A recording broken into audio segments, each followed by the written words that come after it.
안녕하세요. 어느덧 가을이 저만치 멀어져 가고 있습니다. 오늘은 겨울에 들어선다는 입동입니다. 들판을 보면 벼 수확이 다 끝나서 텅 비어 있지만 농촌에서는 막바지 겨울철비에 여념이 없습니다. 오늘은 부여 김기석 쌀 전업농 회장님을 모시고 풋거름 작물의 재배 방법과 주의할 점, 요거에 대해서 알아보도록 하겠습니다. 회장님, 안녕하세요. 예, 안녕하세요. 예, 반갑습니다. 파종하시고자 하는 작물이 어떤 작물이죠? 예, 겉보리와 청보리를 재배하고 있습니다. 아, 그렇군요. 다른 풋거름 작물도 많이 있는데 왜 청보리와 겉보리를 파종하시죠? 예, 재배하기가 용이해서 하고 있습니다. 아, 그렇죠. 청보리와 겉보리는 늦게까지 파종이 가능하고 재배하기가 굉장히 편합니다.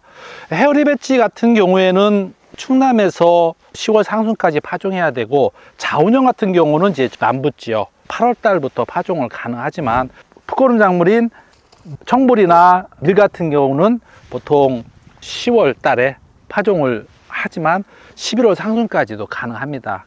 중부지방에서는 보통 10월 상중순에 파종을 해야 되고, 남부 지역에서는 10월 중순부터 하순에 파종을 합니다. 충남 같은 경우는 하순쯤에 파종해도 되는데요. 원래 파종 적기는 10월 25일 정도입니다. 적어도 11월 5일까지는 파종을 해야 됩니다. 11월 5일이 만한기 때문인데요.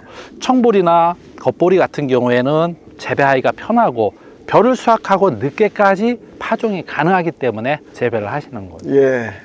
보통 어느 시기에 파종하시나요? 10월 말 11월 초에 하고 있습니다. 아, 그렇군요. 보리와 밀은 적어도 월동을 하기 전에 본엽이 5, 6매 전개가 돼야 월동 시 얼어 죽지를 않고 인물도 좋아지기 때문에 그렇습니다. 적기 파종 자체가 굉장히 중요합니다. 파종량은 뭐 시바르당 어느 정도 파종을 하셨나요? 시바르당 15kg 정도 하고 있습니다. 아, 그렇죠. 세조 파기로 할 적에는 파종량을 줄여도 돼요. 10에서 한 14kg 하시고, 일반적으로는 지역에 따라 파종 시기에 따라 다르지만 13kg에서 20kg 정도 범위에서 파종을 하시면 되겠습니다. 예. 내 논의 상태에 맞춰서 파종 시기에 따라서 파종량은 지역에 맞게 파종하시면 되겠고요. 파종 방법은 어떻게 하고 계시나요? 네, 파종 방법은 논가리를 하고서 동력살 분무기로 흩어뿌림을 하고 있습니다. 아, 지금 이 상태에서 이렇게 흩어뿌리기를 하시는 거군요. 헤어리비치나 자운형이나 임모종 파종 같은 경우에는 벼가 있는 상태에서 뿌리고 자연적으로 덮어지기 때문에 큰 문제는 없지만, 늦게 파종하는 경우에는 월동에 대한 문제점이 있기 때문에 덮어주는 것이 좋아요. 회장님은 이제 이 상태에서 그냥 뿌리시고 겨울 상태로 나신다는 얘기네요. 예. 임무에는 뭐 크게 지장이 없나요? 지장이 없고 아주 발화가 잘 되고 있습니다. 아, 그렇게 하고 있군요. 늦게 파종했을 경우에는 월동의 문제점, 또 임모 쪽에 대한 문제점이 되기 때문에 덮어주는 것이 뭐 좋습니다. 흙을 한 2, 3cm 정도로 덮어줘야 발화하고 임모하는데 문제점이 없다고 볼 수가 있거든요. 만약에 비가 자주 와서 파종을 못하거나 아니면 월동하고 나서 얼어 죽었을 때는 녹비작물 생산을 어떻게 하시나요? 봄에 뿌리고 있습니다. 아, 봄에 파종을 또 따로 하시는군요. 봄에 파종은 어떻게 하시죠? 3월 초에 파종량을 25kg 정도 좀 더 많이 뿌리고 있습니다. 봄에 파종을 했을 적에는 25kg 뭐 이상 이렇게 해서 파종량을 좀 늘려서 해줘야 되고, 2월 한 25일 시기에 해주시면 될 것 같습니다. 파종을 하고 나서 배수로 설치가 굉장히 중요하거든요. 청보리나 이런 작물들은 굉장히 습해에 약합니다.